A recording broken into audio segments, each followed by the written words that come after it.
राम राम सा। ॐ वासल्याधिमहाधररत्नविलसश्रीनिवासं बुद्ध्यं दिव्यं प्रवचत्रङ्गमखिले भव्यगुणसंयुतं श्रीभानाचलयोगिवर्यचरणं भोजोल्लसन्मानसं श्रीवैकुण्ठपते पदावसनितं विष्णुप्रपन्नं श्रये। अस्मद्गुरुभ्यो नमः। अस्मद्परमगुरुभ्यो नमः। अस्मदसद्गुरुभ्यो नमः। राम राम सा। आप सभी का हार्दिक स्वागत है, अभिनंदन।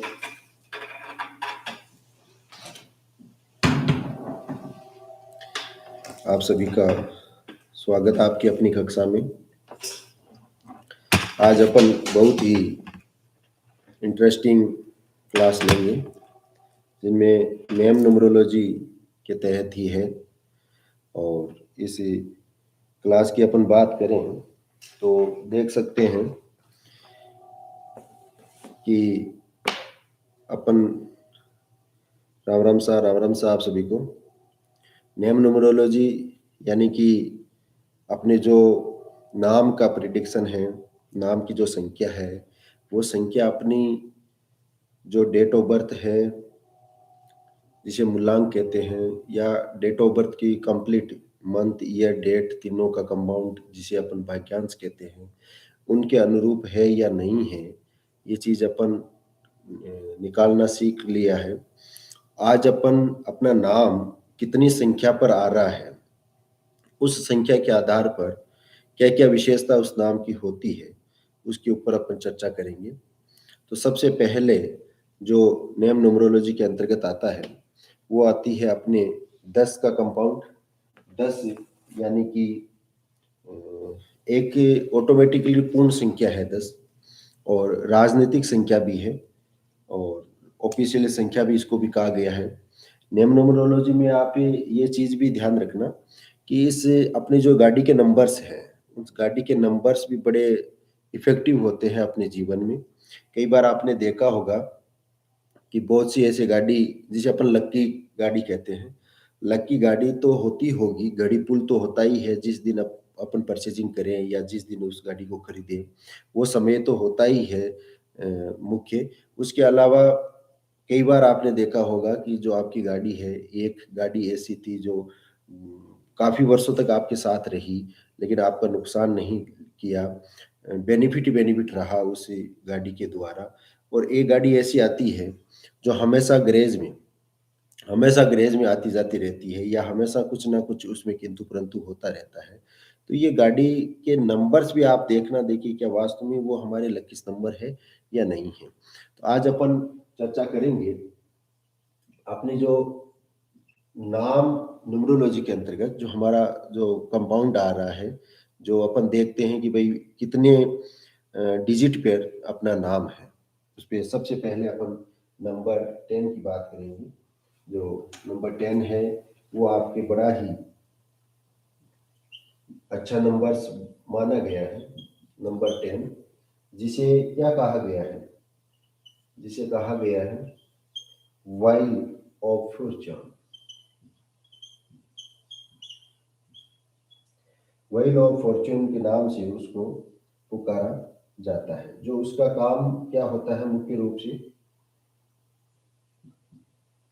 ये बड़ा अंक है, ये वास्तव में ही बड़ा प्रसिद्धि दिलाने वाला अंक है, फेमस करता है पर्सन को। यानी भाग्य का पहिया, अपन हिंदी में इसकी बात करें तो ये भाग्य का पहिया, यानी ये भाग्य का पहिया है। और भाग्य के पहिए की अगर बात करें, यानी कि जो नंबर्स 10 हैं उनको नेम न्यूमरोलॉजी के अंतर्गत भाग्य का पहिया का नाम दिया गया है। यानी किसी के नाम के कंपाउंड में अगर 10 आ रहा है तो वो अच्छा है, भाग्य का पहिया है। और भाग्य का पहिया के तहत ही ये व्यक्ति होता है, वो गवर्नमेंट जॉब से रिलेटेड भी हो सकता है। गवर्नमेंट जॉब अगर ना भी हो तो भी उनके संपर्क में रहेगा, यानी गवर्नमेंट के अधिकारियों के संपर्क में ये व्यक्ति व्यक्ति रहेगा, भले ही ये कॉन्ट्रैक्टर बेस का व्यक्ति रहा हो। तो इसलिए जो 10 है, किसी के भी नेम न्यूमरोलॉजी में 10 अगर आ रहा है तो उसे कहा गया है व्हील ऑफ फॉर्च्यून, यानी भाग्य का पहिया इसे कहा गया है।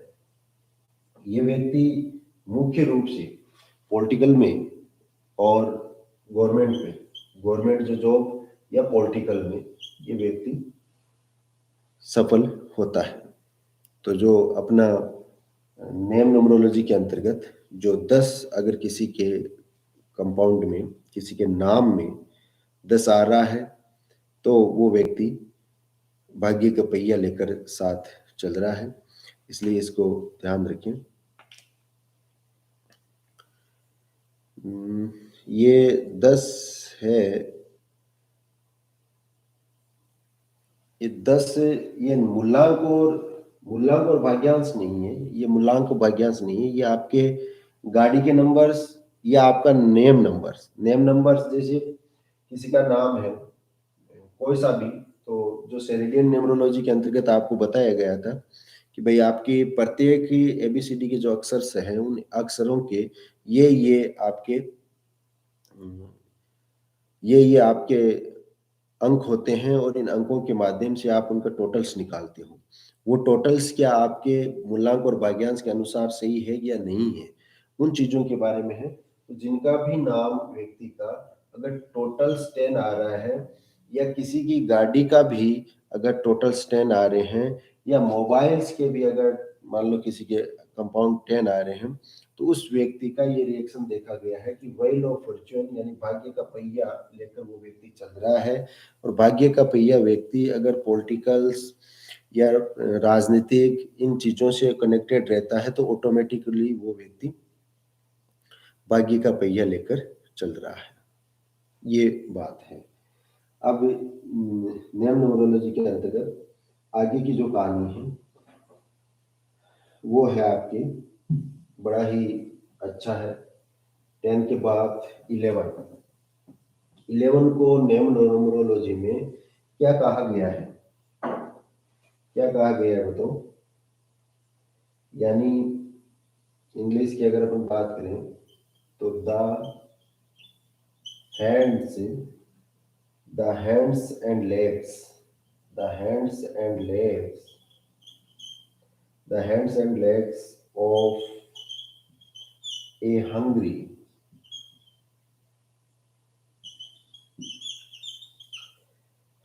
लॉयन यानी भूखे शेर की तरह हाथ पैर, भूखे शेर की तरह हाथ पैर, इसके नंबर्स 11 है भाई, 12 नहीं है, नंबर 10 के बाद 11 है, सॉरी समझ जाऊंगा आपसे। 11 यानी नंबर्स 11 वाला क्या होगा, भूखे शेर की तरह आपके है ये। अब भूखे शेर इसको क्यों कहा गया है, नंबर 2 यानी the hands and legs of hungry lion यानी भूखे शेर की तरह हाथ पैर है, इसे क्यों कहा गया है, इसलिए कहा गया है कि ये अंक भले ही आप इसको शुभ मानते रहे होंगे लेकिन 11 जब आते हैं वो ऐसा कहा गया है, हालांकि ये मास्टर नंबर्स हैं, जैसे 11 हुआ, 22 हुआ या 33 हुआ, that this is master numbers, ये नंबर्स अच्छे हैं ये, लेकिन इनको जो प्रिडिक्शन करते हैं, अगर आपका नाम अगर 11 पे आ रहा है तो ये भाई अशुभ संख्या है। ये अगर नाम आपका अगर आ रहा है तो ये अशुभ है, शुभ में नहीं है, अशुभ संख्या में आ रहा है ये। और उसका कारण दूसरों की जो अगर छिपे खतरे रहा या विश्वासघात की चेतावनी देता है, ये जो नंबर्स हैं।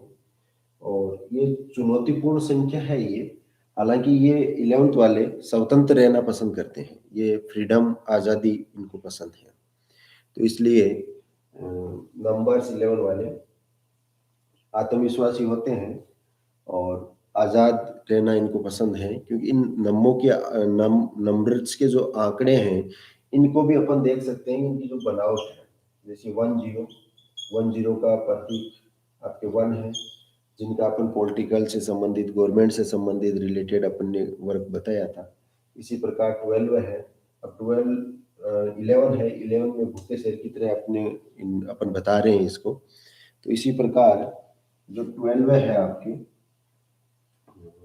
इसकी नेक्स्ट जो संख्या है 12, इसकी अपन बात करें तो 12 की एक समायोजित रूप से अच्छी संख्या कह सकते हैं, लेकिन की कक्षा अपन नहीं ले पा रहे हैं तो ये आपके ऊपर से जाएगी। नंबर्स 12 है, नंबर 12 जो है वो आपके सैक्रिफाइस यानी बलिदान, सैक्रिफाइस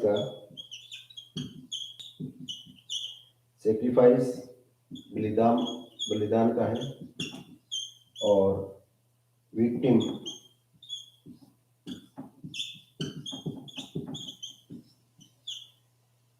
बलिदान विक्टिम पीड़िता का है, जिसको अपन ये कह सकते हैं कि ये नंबर भाई बलिदान के होते हैं, और अनेक कारण, अनेक प्रॉब्लम्स, अनेक परेशानियां अपने को देखने को मिलती है इन नंबर्स के। तो ये जो नंबर्स हैं वो 12 है, बड़े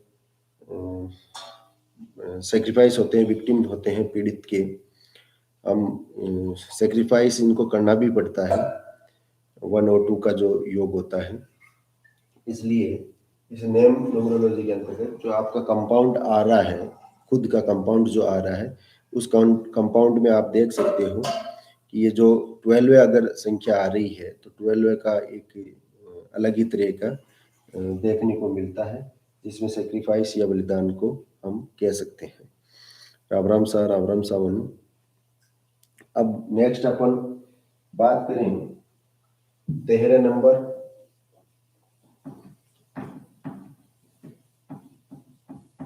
नंबर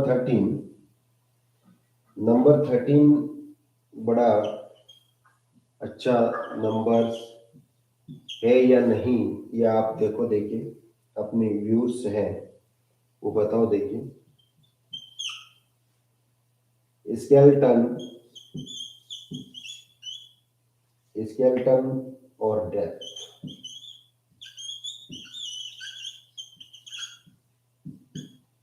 नंबर्स तो 13 होते हैं, वो आपके स्केलेटन यानी कंकाल और मौत, कंकाल और मौत का नंबर्स हैं।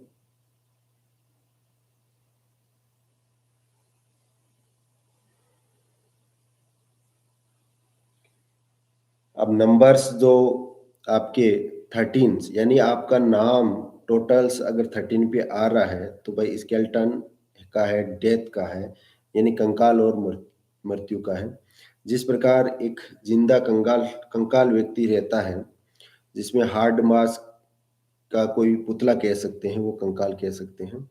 या इसके अलावा अपन देखें तो मौत की बात है, जो नंबर्स 13 हैं वो आते हैं। जो अब इसमें नंबर्स 13 का जो है समायोजन, फर्स्ट प्रायोरिटी यही है कि स्पेलिंग इसको चेंज कर लेनी चाहिए, यानी 13 से अलग कर लेना चाहिए। इसको नाम दिया गया है। अब इस नाम में अपन देख सकते हैं कि 1 और 3 का जो समायोजन है वो 4 होता है। 1 आपके सूर्य का प्रतिनिधित्व है, 3 आपके गुरु का प्रतिनिधित्व करता है, 4 आपके राहु का प्रतिनिधित्व करता है। तो इसमें इस जो नेम न्यूमरोलॉजी के अनुसार, सलेडियन नेम न्यूमरोलॉजी के अनुसार अपन नंबर 13 की अगर बात करें तो वो कंकाल्स और मौत इसका प्रतिनिधित्व करता है। इसलिए फर्स्ट प्रायोरिटी ये रहती है कि हमें इस नाम की जो स्पेलिंग है जो 13 पे आ रही है उसको चेंज कर लेना चाहिए। और ये व्यक्ति जो होता है फैमिली रिलेटेड व्यक्ति होगा, अनेक परेशानियां इसको होगी, जीवन में संघर्ष इसको करना पड़ेगा, और वो शुरुआती जीवन में, विशेषकर जो शुरुआती जो जीवन है, बचपन कह सकते हैं या बचपन के अलावा भी अपन कह सकते हैं कि युवावस्था में भी संघर्ष करना पड़ेगा। और उसके अलावा अपन बात करें तो ये अंक वैसे भी 13 अंक को शुभ नहीं माना जाता है। उसका कारण रीजन मेरे को एक घटना याद आ रही है। अटल बिहारी वाजपेयी की जो सरकार बनी थी पहले, उसमें 13 दिन की सरकार थी, फिर उसके बाद 13 महीने की बनाई। समय से पहले उन्होंने चुनाव करवा दिया। 13 साल की आपके मनोकामना के साथ कि आगे 13 साल तक अपन राज करेंगे, लेकिन उस समय वो सत्ता में नहीं आ पाए। तो ये 13 के आंकड़े हैं, शुभ नहीं माना जाता है इसको, इसीलिए इसको स्केल्टन या डेथ कहा गया है, कंकाल या मौत कहा गया है। इसलिए जिस किसी का भी कंपाउंड अगर 13 पर आए तो उसको चेंज कर लेना चाहिए। राम राम साहब, राम राम साहब, आप सभी का स्वागत है इस अपनी कक्षा में। अपन नेम न्यूमरोलॉजी के अंतर्गत जिसका कंपाउंड 10, 11, 12 है और 13, जिनका भी कंपाउंड 10, 11, 12 और 13 का कंपाउंड आ रहा है, उसके बारे में अपन ने चर्चा की। उसके बारे में आपको बताया कि भाई जो 10 का जो कंपाउंड है वो किस प्रकार से रहेगा, 11th है वो किस प्रकार से रहेगा, 12 किस प्रकार से रहेगा, 13 किस प्रकार से रहेगा।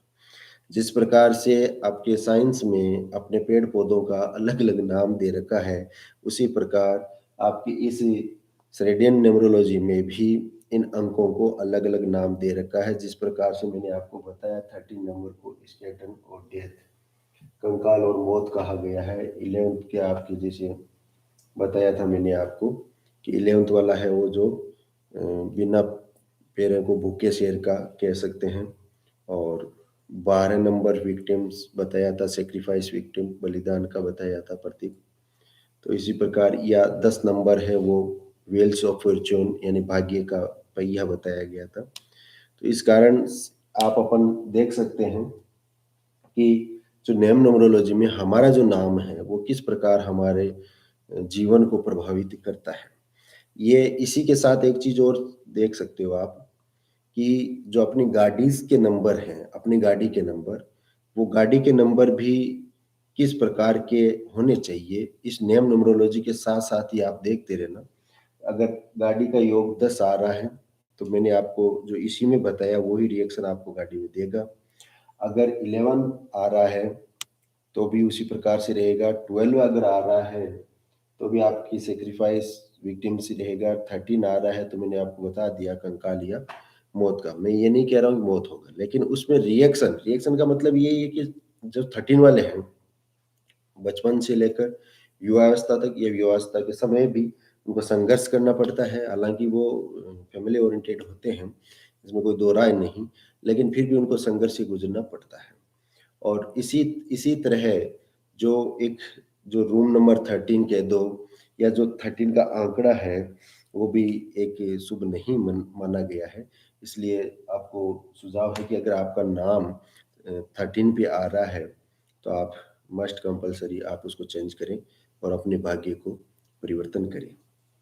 कई बार आपने देखा भी होगा, मैंने कई बार उदाहरण दिया है, बड़े बड़े आपके फिल्म इंडस्ट्रीज या फिल्म एक्टर्स हैं, इंडस्ट्रीज में काम करने वाले बड़े बड़े उद्योगपति हैं, वो भी अपने नामों में या नाम के साथ साथ अपने जो कंपनियां हैं उनके नामों में भी चेंज करते हैं और चेंज कर कर अपने जीवन में वो देखते हैं। इसलिए आप लोग भी अपना नाम है उस नाम को थोड़ा सा चेंज करके, करना कुछ ही नहीं है, स्पेलिंग चेंज करके आप अपने जीवन में परिवर्तन ला सकते हैं। अब इन कक्षाओं से संबंधित अगर आपका कोई क्वेश्चन हो तो पूछ सकते हो। यथासंभव तक आप कोई बात समझ में नहीं आ रही हो तो कमेंट बॉक्स में भी आप पूछ सकते हो। यथासंभव आपके जो ये आपकी जेबीजी टीम है आपको पूरा प्रयास करेगी आपके आंसर क्वेश्चन का आंसर देने की।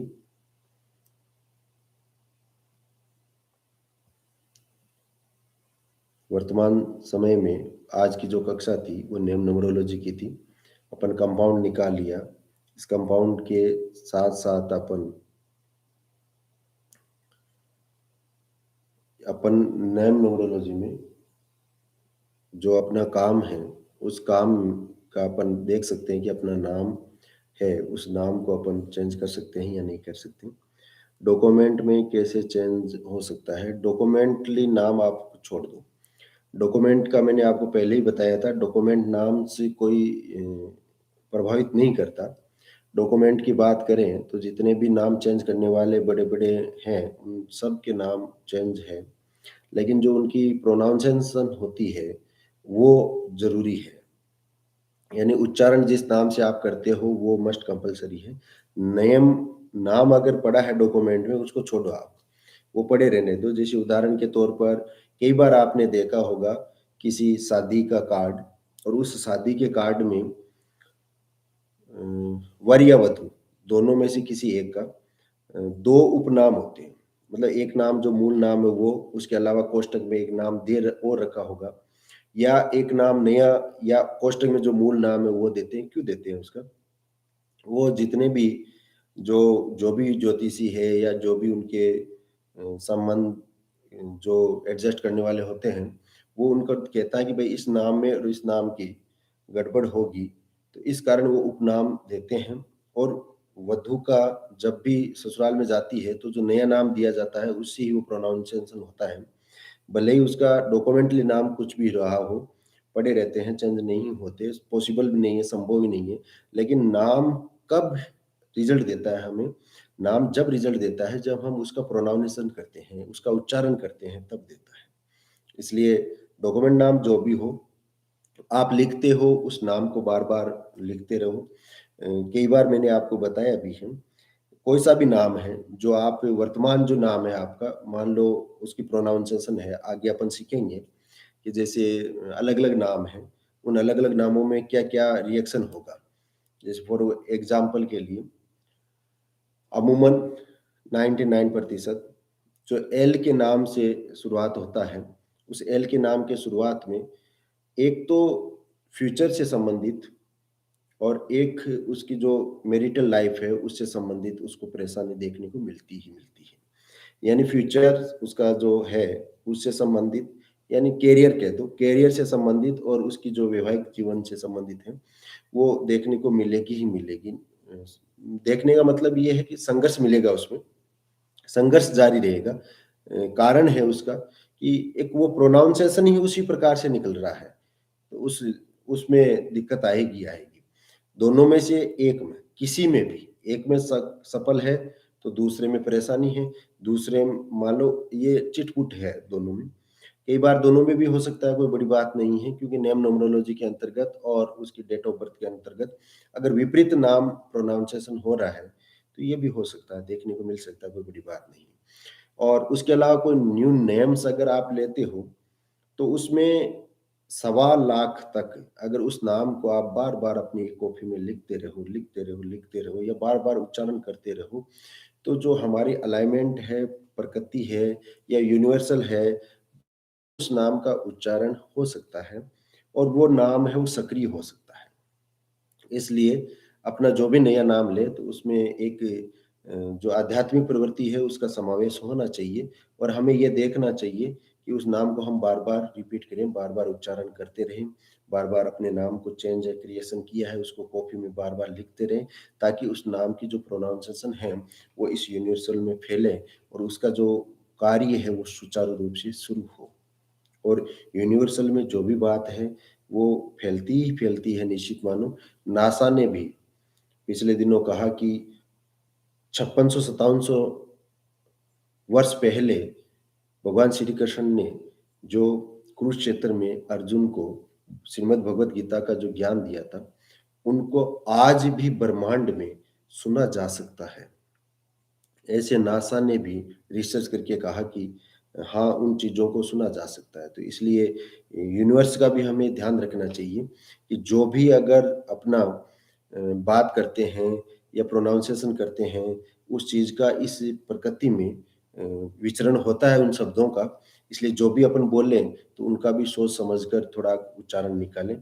कहीं ऐसा ना हो कि योगी अपने ही परिवार में कोई योगी हो और वो सुने अपनी आवाज़ तो कि भाई पहले अपने बड़े बाप-दादा जो भी है, इतने प्रिय मीठे बोलते थे, इस यूनिवर्सल को इतने शब्द अच्छे से दें इससे अच्छा है कि अपन ही इसका उच्चारण करते रहें। इसलिए ध्यान रखें, कंट्रोल रखें कि यूनिवर्स में वो शब्द ना आप फेंकें बाहर जिसका उच्चारण इसी प्रकृति को दूषित करे या कोई ना कोई किसी महापुरुष के कानों में गिरे। तो अब सोचो 5700 वर्ष पहले जो भगवान कृष्ण ने अर्जुन को जो भगवत गीता का उपदेश दिया, वो आज अगर नासा सुन पा रही है ब्रह्मांड में इतने वर्षों पहले की, तो अपनी तो छोटी-सी है यात्रा, इस यात्रा में तो आराम से सुना जा सकता है। ये गहरी बात है, आगे कभी अपन आएगी, अपनी टॉपिक आएगा इस आध्यात्मिकता का, उसके ऊपर अपन चर्चा करेंगे तो बहुत से रहस्य उन कक्षाओं में अपने को निकल कर आएगा। इसलिए अपना जो भी नाम है उसको बार-बार उसको प्रोनाउंसिएशन करो और उच्चारण करके इस यूनिवर्सल में लाओ, इस प्रकृति में लेकर आओ उस नाम को। निश्चित मानो कि वो नाम फ्लो करेगा ही करेगा। प्रयास करो।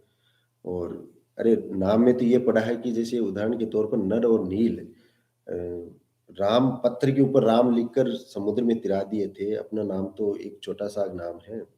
पत्थर तिराने की बात ही तो नहीं कर रहा, सिर्फ़ एक वातावरण में उसको लाने की ही बात कर रहा हूँ कि आप लाओ तो सही, एक बार चेंज तो करो।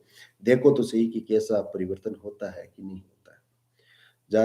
जाता क्या है इसमें? इसमें कोई नुकसान तो है नहीं या पेएबल है नहीं कि भई नाम चेंज करूँगा तो इतने रुपए लगेंगे। एक प्रयोग करके ते 15, 20, 25, 30, 40, 50 साल के हो गए और इस 50-50 साल में अपना नाम में अगर फ्लो नहीं आ पा रहा है, प्रोनाउंसिएशन नहीं हो पा रहा है, तो उसका कोई ना कोई रीज़न है, कारण है। आप उस चीज़ को देखिए, प्रयास करो। इसलिए आज अपन ने जो न्यूमरोलॉजी के जो कंपाउंड हैं, उसमें 10, 11, 12 और 13 यानी 10, 11, 12 और 13 के बारे में अपन ने पढ़ा, उनके नाम भी पढ़े।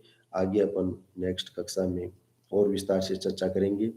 इसलिए अगर समझ में नहीं आ रहा हो, ये क्लास आपके सर के ऊपर से जा रही हो, तो इससे इससे पूर्व की जो कक्षाएँ हैं, कृपया करके उनको देखें और अपने साथ-साथ अपने पूरे वातावरण को चेंज करें। ये आपसे निवेदन है। कोई क्वेश्चन हो तो कमेंट बॉक्स में ज़रूर पूछ लेना। जय हिंद, जय भारत, राम राम साहब। कृष्णाय वासुदेवाय हरये परमात्मने प्रणतक्लेशनाशाय गोविंदाय नमो नमः। शुभ रात्रि, आप सभी का मंगल हो।